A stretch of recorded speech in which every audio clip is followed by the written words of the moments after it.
Jadi di sini saya akan membahas sedikit materi terkait perhitungan PPN, PPh, PPNB, dan PPB. Yang pertama, pajak pertambahan nilai atau PPN.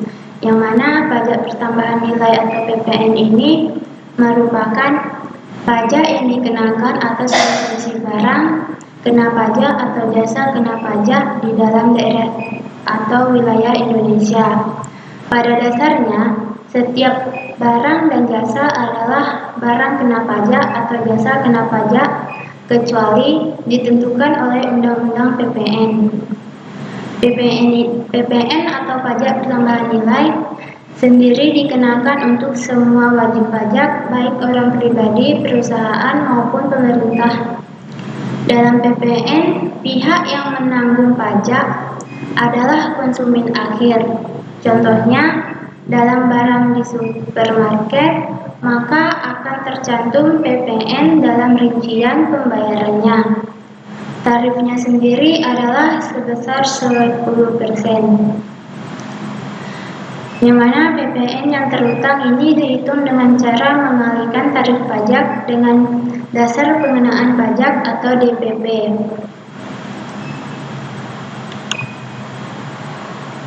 Yang kedua, pajak penghasilan atau PPh. Yang mana pajak penghasilan ini merupakan pajak yang dikenakan kepada orang pribadi atau badan atas penghasilan yang diterima dalam 1 tahun pajak. Cakupan PPh ini meliputi setiap tambahan kemampuan ekonomis yang diterima baik berasal dari Indonesia maupun dari luar negeri yang dapat digunakan untuk konsumsi atau menambah kekayaan dengan bentuk apapun. Dalam melakukan perhitungan pajak penghasilan, perlu melakukan beberapa tahapan. Tahapan pertama yaitu menghitung penghasilan bersih, yang mana semua penghasilan yang didapatkan selama 1 tahun bekerja merupakan penghasilan kotor. Oleh karena itu, untuk menghitung pajak penghasilan dibutuhkan penghasilan bersih selama 1 tahun. Yang mana penghasilan bersih ini bisa dihitung dengan cara mengurangi penghasilan kotor atau bruto, beban tanggungan seperti kredit, asuransi, hutang, dan lain-lain. Contohnya, 80 juta penghasilan kotor dikurangi 5 juta beban tanggungan sama dengan 75 juta.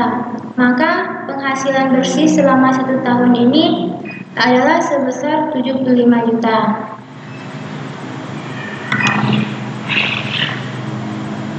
Tahapan yang kedua yaitu menghitung penghasilan tidak kena pajak atau PTKP. Dimana jika kita sudah mendapatkan penghasilan bersih selama 1 tahun, maka tahapan selanjutnya adalah menghitung penghasilan tidak kena pajak atau PTKP. Yang bertujuan untuk menghitung PTKP ini adalah untuk mencari penghasilan kena pajak atau PKP. PTKP sudah mempunyai tarif yang sudah ditetapkan oleh Direktorat Jenderal Pajak. Tahapan selanjutnya menghitung penghasilan kena pajak atau PKP. Setelah mendapatkan hasil dari perhitungan PTKP, maka tahapan selanjutnya adalah menghitung penghasilan kena pajak atau PKP. Tujuannya untuk mengetahui besaran PKP, maka dilakukan pengurangan antara penghasilan bersih dengan PTKP tersebut. Adapun tahapan yang terakhir yaitu menghitung pajak penghasilan atau PPh.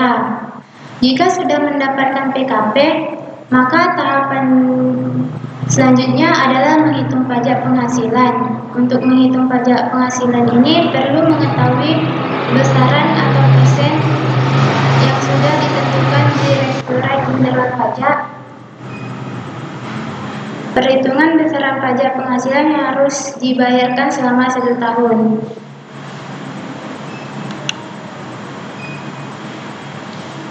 Selanjutnya, pajak penjualan atas barang mewah atau PPNB.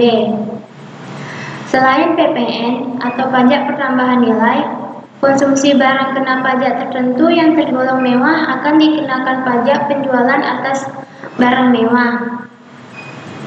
Yang pertama, barang kena pajak yang tergolong mewah adalah barang yang bukan barang kebutuhan pokok. Barang tersebut dikonsumsi oleh masyarakat tertentu. Umumnya barang dikonsumsi oleh masyarakat berpenghasilan tinggi. Barang tersebut dikonsumsi untuk menunjukkan status, dan bila dikonsumsi dapat merusak kesehatan dan moral masyarakat serta mengganggu ketertiban masyarakat.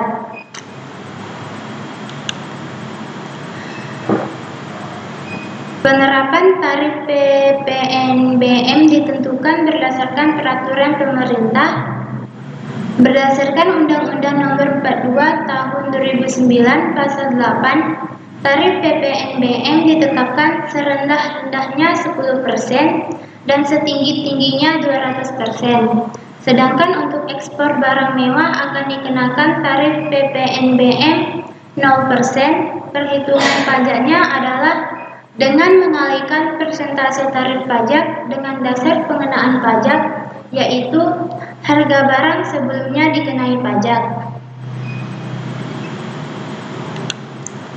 Selanjutnya, yang terakhir pajak bumi dan bangunan atau PBB. Yang mana PBB ini merupakan pajak yang dikenakan bagi orang pribadi atau perusahaan atas kepemilikan atau pemanfaatan tanah atau bangunan. PBB merupakan pajak pusat, namun hampir semua realisasi penerimaan PBB diserahkan kepada pemerintah daerah, baik provinsi maupun kabupaten atau kota. Artinya, perusahaan yang menempati bangunan atau membuka proses usaha di suatu lahan wajib membayar PBB.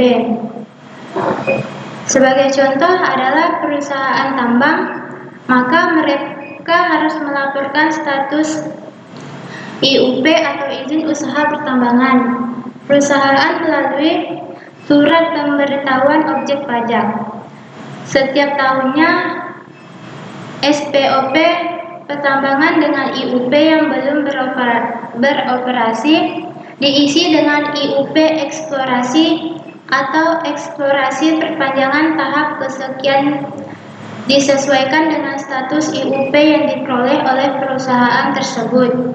Dari status IUP tersebut baru akan ditentukan tarif PBB yang harus dibayarkan. Adapun cara untuk menghitung PBB dibutuhkan nilai jual objek pajak atau NJOP. NJOP ini bisa dikatakan sebagai acuan atau referensi untuk mengetahui harga pasar atau harga rata-rata ketika ingin menjual atau membeli bumi atau bangunan. Adapun hal yang perlu diperhatikan ketika menghitung besaran pajak bumi dan bangunan yang wajib dibayar ini yaitu nilai objek pajak, nilai jual objek tidak kena pajak, dan nilai jual kena pajak. Untuk menghitung PBB dibutuhkan NJKP, yang mana NJKP bisa diperoleh dari 20% dikali NJOP.